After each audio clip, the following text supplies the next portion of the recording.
Bisnes ni hal lain ni. Ni cerita lain. Dia bukan sekali. Kita tak boleh kata, oh, kan dah ada CJ kahwin. Apa benda nak janji dah? Ni dah ada surat nikah dah, ada duduk sama dah, beranak pinak dah. Apa benda nak berjanji? Kena tahu ke benda tu?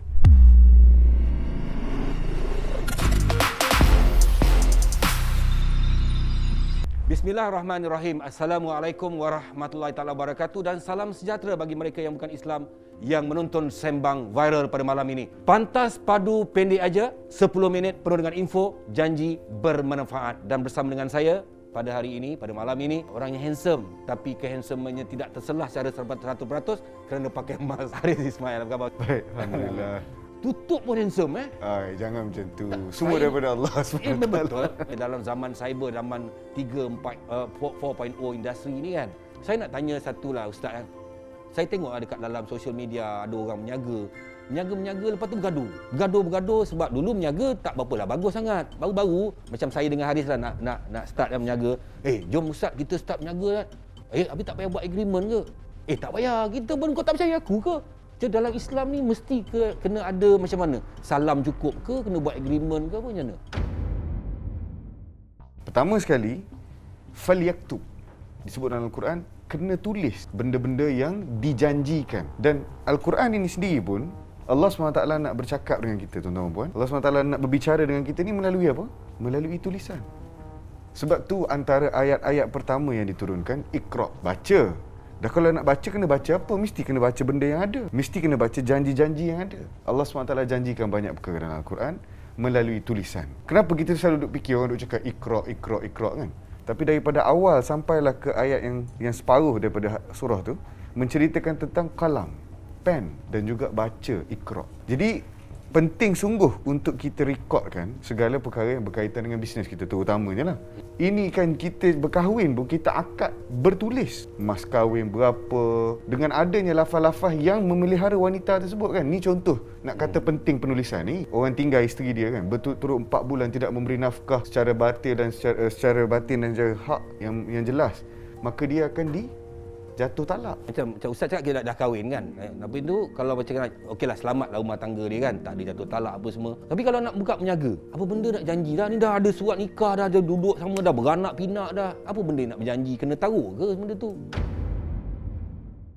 Sebab tu bila kita kata undang-undang, Islam menggariskan satu panduan yang sangat penting dalam perkara ni. Allah SWT beritahu, ya ayyuhallazina amanu, wahai orang yang beriman, udkhulu, masuklah dalam Islam ni kafah, keseluruhan, masuk secara sempurna. Jadi maksud kat sini, perkahwinan tu satu hal, satu bab yang mana tanggungjawab seorang suami kepada isteri.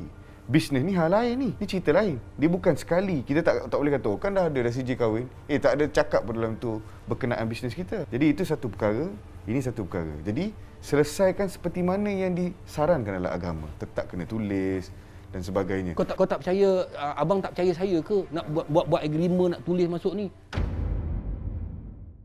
Bukan tak percayalah. Maksudnya kita pun mendoakan yang terbaik dalam kehidupan kita. Betul tak? Mana ada orang yang nakkan keburukan dalam hidup dia. Maknanya suami isteri pun Ustaz kena buat semua Ustaz. Maksudnya kena buat agreement, kena masuk dalam ROS. Bukan saya suami isteri. Kadang-kadang Siapa-siapa adik-beradik nak janji apa adik-beradik? Ada tu, adik-beradik tu katakan kau sambung bayar je kereta aku. Pakai nama aku, kau sambung bayar je Haris. Lepas tu kau tak bayar. Aku yang kena dengan bank. Tu satu. Lepas tu katakanlah bisnes dah maju ke apa, tiba-tiba adik kata, nak cash out lah, ataupun nak apa-apa ke daripada bisnes tu. Adik ni nak janji apa? Dia darah daging kita. Tapi agama ada di situ untuk menyantuni perjanjian tu. Kita hari ni pun bagi pinjam duit kat orang. Contoh abang nak pinjamkan duit kat saya RM100. Abang kena 100 je. Kau kaya bagi aku lebih. Taklah. Okeylah, berapa je lah abang nak kan. Contoh ni. Itu menampakkan kau kaya lah. Tak ada. Bukan, jangan macam tu. Okey, abang Alhamdulillah lah. Alhamdulillah. Apa benda Ustaz? Abang kena bagi tahu saya bila nak bayar balik. Abang kena akui berapa yang abang ambil daripada saya. Kena bertulis. Walaupun dalam WhatsApp. Okey, abang Rosyam nak pinjam berapa? Contoh RM80. Bila nak bayar balik?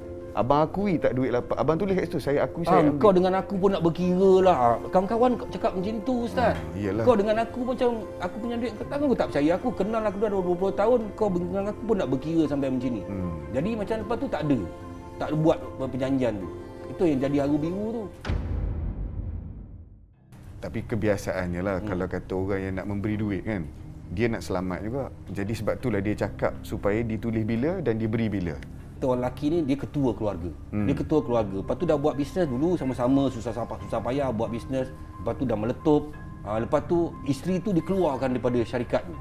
Dosa. Ini cerita sensitif ni lah kan. Tapi kita tengok dari segi keihsanan lah. Ihsan dalam bisnes ni, kalau sekali pun dibincangkan untuk mengeluarkan kan, satu katakanlah dia nak cash out ataupun dia dah nak keluar daripada company, bagilah apa yang setimpal seperti mana yang wujud dalam company itu. Kita orang Islam ni kena ihsan lah, buat benda yang jangan menzalimi. Jangan menzalimi. Jangan menzalimi. Fala tuzlam alaik. Dia Nabi kata jangan kamu zalim orang pada orang. Dan kalau kita tengok dalam konteks bisnes ni, benda ni benda berkat sebenarnya. Sebab tu abang kaya raya hari ni. Amin. Kan sebab apa? Bisnes ni bila dia buat, dia bukan macam orang makan gaji. Orang makan gaji dia akan dapat sikit tapi konsisten. Orang yang buat bisnes, sebab tu Nabi sebut tentang bisnes ni khusus, dan Nabi sendiri pun berniaga. Antara ciri-cirinya adalah kejujuran dia dalam perniagaan. Jadi ambil kejujuran tu dan letak dalam bisnes. Tak kira siapa pun orang yang kita deal ni, sama ada isteri ke, klien ke, adik-beradik ke, kalau dia campur dalam bisnes ni, mesti kita bahagi bahagian dia. Betul. Sekarang kan social media, masuk dalam social media, tapi orang luar tak tahu benda sebenarnya berlaku. Contohnya saya dengan Aris lah, kita dah janji dah, engkau 50, aku 50 kan? Jadi maknanya tiba-tiba saya yang buat kerja banyak. Engkau relax je. Saya bengang lah. Saya bengang, lepas tu saya cakap tak boleh lah macam ni. Aku yang buat kerja seorang-seorang, kau relax saja, tiba-tiba kau dapat duit banyak. Jadi saya cakap aku nak lebih, keuntungan ni aku nak lebih. Lepas tu langsung tak ambil tahu. Saya cakap kalau kau langsung tak ambil tahu, kau tahu nak makan duit je, nak ambil untung je, kau rasa baik kau keluar daripada company. Orang tak tahu apa yang berlaku. Tapi bila benda dah tengah tarik, masuk dekat dalam social media, mengatakan begitulah begini, yang netizen yang tak tahu apa benda ni, jadi nak tahu masuk ke dalam tu sekali. Kau pergi seret kat dalam rumah tangga orang, kau pergi seret kat dalam permasalahan orang. Sebab tu saya sekarang ni, kita berborak bahasa sembang viral ni, supaya orang faham tahu apa ni, benda-benda yang dalam social media ni macam mana yang sepatutnya kita santuni. Kalau tak perlu untuk kita, kenapa kita nak santuni sampai ke tahap macam tu, you know? Kan, buat itu hal dia orang punya hal lah dia orang. Sepatutnya macam tu lah. Sepatutnya macam tu lah. Bila rumah tangga ni, kita tak boleh nak bercakap banyak sangat. Sebab pertama sekali tuan-tuan dan puan-puan, kita tak tahu apa yang berlaku secara keseluruhan. Mungkin sebahagian cerita keluar, sebahagian cerita tak dikeluarkan lagi. Jadi apa tanggungjawab kita sebagai orang yang beriman, yang kata Islam belaka ni, meskipun bukan Islam pun, morality, the standard of moral sesebuah negara tu kena ada. Bila orang cerita hal orang, jangan kita terus hentam, sabar.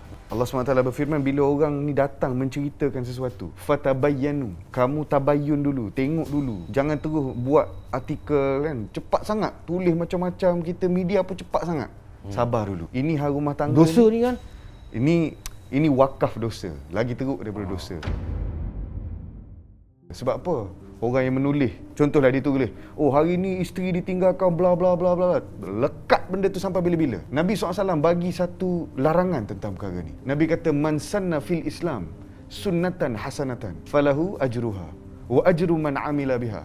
Siapa yang buat satu amalan yang baik dalam Islam, lalu amalan itu diikuti oleh orang lain yang baik, maka baginya mengalir pahala sampailah amalan itu tak ada. Kalau katakan bila ada runtuhnya hati dalam perniagaan, walaupun suami isteri, maknanya kalau ada penipuan, maknanya itu adalah dosa, Ustaz kan? Yalah, itu bentuk-bentuk kezaliman dan mengakibatkan dosa lah. Bentuk-bentuk kezaliman. Jadi yang paling penting sekali adalah poin yang kita bercakap awal tadi. Jangan lupa tulis. Apa-apa. Maksudnya perjanjian itulah satu perkara penting dalam kehidupan kita sebagai makhluk Allah, hamba Allah, kerana perjanjian ini juga ada di antara kita dengan Allah Subhanahu Wa Taala. Itu perjanjian dengan Allah, tapi perjanjian dengan manusia juga diambil kira, kerana perjanjian dengan manusia kalau kita ingkar akan sampai kepada mahsyar, akan dikira, dan di sanalah akan diukur kebaikan dan keburukan kita. Jangan kita kongsi, kalau tak pasti jangan kita buat wakaf dosa. Assalamualaikum warahmatullahi wabarakatuh. Terima kasih bersama dengan kami Sembang Viral. Bagi mereka yang bukan Islam, salam sejahtera buat anda semua. Jumpa esok. Assalamualaikum. Terima kasih Ustaz.